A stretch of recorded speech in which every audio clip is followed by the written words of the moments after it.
I teach creative writing to fourth graders, and they get stuck when they see a blank page. And I have to figure out ways to get them to get past that, and also to create something that's interesting and creative and shows good higher level thinking.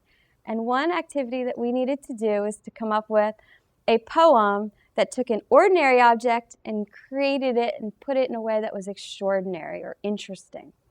So I wanted my students to choose an object, an ordinary object such as a toaster, and look at it from 6 different ways, and I did that by using a cube.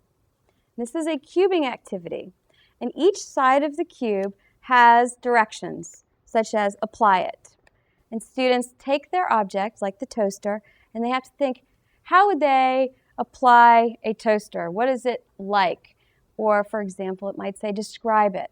How would you describe it? And they went through all 6 of the different commands, and it starts at the lower thinking, questioning, for example, just the knowledge base, and it goes up through judging and inferencing, where they have to look at the topic and change it a little bit to make it more exciting.